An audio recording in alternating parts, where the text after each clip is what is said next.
A Woman's Story.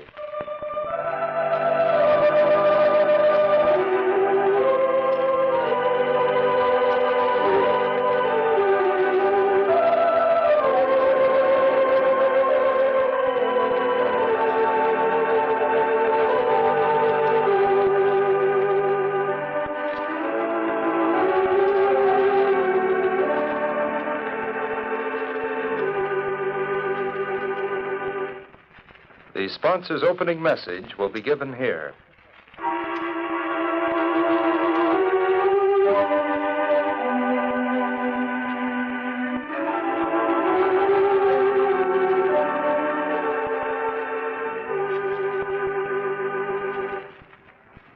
Love is of man's life a thing apart, 'tis woman's whole existence. This is the story of what love did to the life of one woman. Her name is Mary Breen. I'm Mary Breen. I remember so well the morning I told my mother I was going to marry Toby. We were in my room. Mother was sitting in the chintz chair by the window. She listened quietly while I told her I planned to be married immediately. Then she tried kindly and gently to persuade me to wait. She said Toby and I weren't old enough for marriage, weren't ready for it. Of course, I wouldn't listen. Mother finally gave her consent and saw that I had a lovely wedding. As we parted, she held me very close and whispered, "Be happy, my darling. That's all I want." That was 5 years ago. I was 19 and Toby was 20. He was a salesman with a big wholesale house. We rented a little bungalow on the very edge of town and named it Tory, the first 2 letters of his name and the last 2 letters of mine. We furnished it with bright, gay colors and laughed and loved our way through the first year of our marriage. It was during the second year that strange things began to happen. Very gradually, Toby began to change. I noticed first that he no longer talked over with me some exciting business prospect.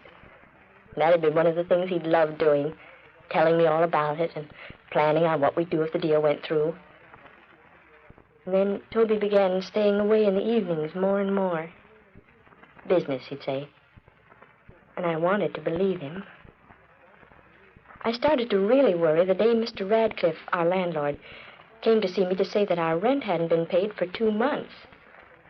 I told him I was sure it was a mistake and I'd have my husband take care of it that evening. There was something else I wanted to talk to Toby about when he came home that evening. Something exciting and thrilling. I wanted to tell him that we were to have a baby. Seemed a little silly to give him news like that and Mr. Radcliffe's message at the same time. But I did. I saved the news about the baby till last. Toby was furious about Mr. Radcliffe's visit. He said he'd mailed the rent for those 2 months, and there was nothing he could do about the mail service, and Radcliffe had better keep his shirt on. About the baby, he said he didn't see how we could afford it. I tried to keep him from noticing the tears that came to my eyes, but I couldn't. Then he kissed me and said not to worry. We'd manage somehow, and maybe having a baby would be fun.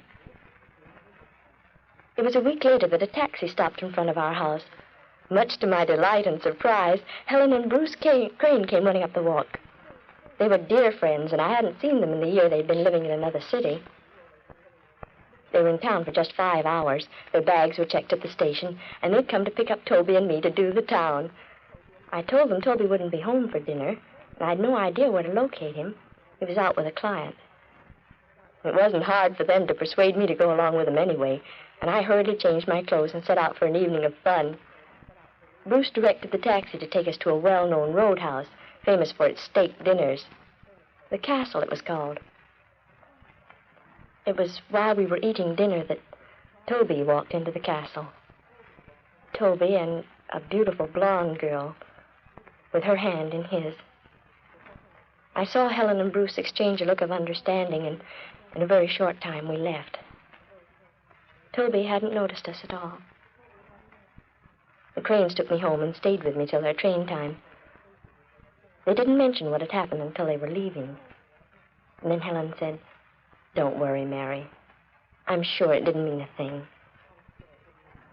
I was awake when Toby came home, but pretended to be sleeping. The next day was Sunday. The day I always looked forward to suddenly became a day that I dreaded. Toby was gay and told me a story of having spent the evening before with a client sitting in a smoky hotel suite talking business. I couldn't let him go on, so I told him I'd seen him at the castle. I was shocked at Toby's reaction. He said I was spying on him, that he had a perfect right to do as he pleased. He said marriage hadn't given him anything but a lot of responsibilities, that a man was entitled to have fun. He said an intelligent wife would have taken it all as a matter of course, as one of the conditions of marriage. When I finally answered him, I felt cold, calm, and very sure. I told Toby that if that was true, I didn't want marriage. He laughed at me. He said I was lucky. I knew what was going on, and most wives didn't. And I don't remember what I said then, but it made Toby furiously angry. We quarreled horribly, and he went into the bedroom and packed his clothes. I didn't try to stop him. I didn't want to. He sent no word to me. So far as I was concerned, he'd vanished from the face of the earth. And that's the way I wanted it. I went home to face the lonely months until my baby was born. I named him David, and tried not to see that he had Toby's features and wild blonde hair. When David was 3 months old, I got my old job back in the big bank downtown. 2 years passed, and I didn't hear from Toby.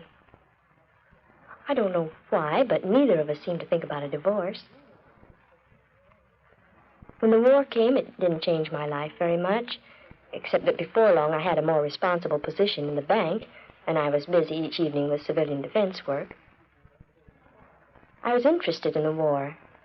I loved the thrilling stories of the men of the Air Corps, and read the newspaper reports each day.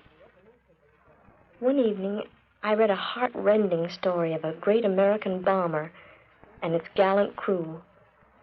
A bomber that had seemed to defy every law of God and man by getting back to its base, almost a total wreck. The crew wasn't named in that first story, but the name of the bomber was Tory. Tory. For Toby and Mary. That had been the name we'd given Mr. Radcliffe's little bungalow. But then I thought Tory wasn't a word we'd coined. It had been used in telling the history of America. Why shouldn't there be a bomber named Tory? A bomber with a crew that had never heard of that little bungalow. The Tory was patched up somehow, and it flew again to even greater glory. Finally came the story with the names of the crew. Captain Toby Breen had named the ship. Captain Toby Breen had been decorated for extreme bravery. Captain Toby Breen was the world's flying hero. Mother read the stories, too, and we talked about Toby as we would of someone we'd known slightly who had surprised us by becoming famous. There was nothing in the paper for a while, and then we read that Captain Toby Breen was in America to tour the great war industries of the nation in the interest of production.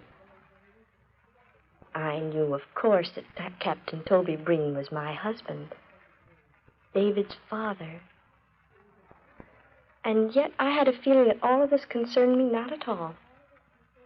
I felt exactly that way until the evening I came home to find Toby in our living room. We looked at each other without saying a word. Mother got up from the davenport, lifted David from his father's lap, and left the room. And there we were, Toby and I. He started to talk, And somehow, as he covered the story of the years we'd been apart, he seemed to be talking of someone else, not of the man who sat before me. I listened to all Toby had to say and turned and walked from the room. I went out of the house and I just walked for an hour or more. When I returned, Toby was gone. The house was dark.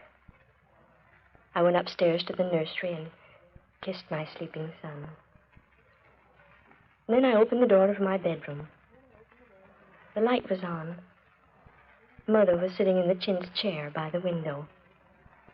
She'd waited to talk with me. She told me she'd gone into Toby when she'd heard the front door close after me, and Toby had said to her what he'd been unable to say to me. He told her how deeply and dearly he loved me, how little he could understand the person he'd been 5 years ago. He said that was why he couldn't come right out and ask me to forgive him and to take him back. He told her how he'd come to name his bomber the Tory, how thoughts of me and the child that he'd never seen were always with him as he flew the great ship. Suddenly I realized that my mother, was pleading Toby's case. I reminded her of the day she told me she thought I could never be happy with Toby, and how right she'd been. She nodded her head. Yes, she remembered. She'd been afraid it would end as it had ended. We were just children when we were married. Spoiled children. One of us would surely fail, and the other would meet that failure with emotion instead of with understanding. When she finished, I said, "And now, Mother, what now? We're still the same people. We're still Toby and Mary." "Still Toby and Mary," she said. "But Toby and Mary grown up." I asked her what assurance I had that Toby had really changed. And then Mother reminded me of the time when I was a tiny girl and had secretly stolen a rag doll from the playhouse of the girl next door. The tears of my little playmate and the spanking from my mother had been all the lesson I'd needed. Mother smiled as she said, "In spite of that one mistake, you didn't grow up to be a thief." She kissed me goodnight then and left the room.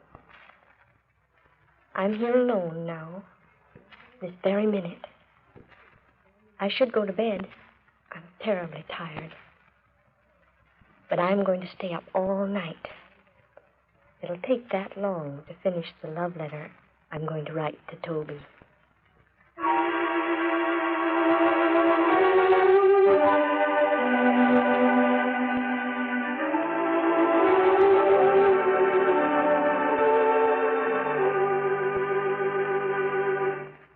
The sponsor's closing message will be given at this point in the broadcast.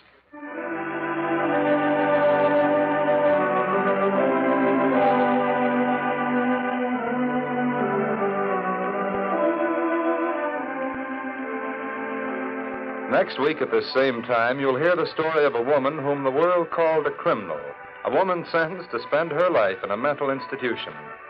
Listen to her tragic story as she'll tell it on this program next week.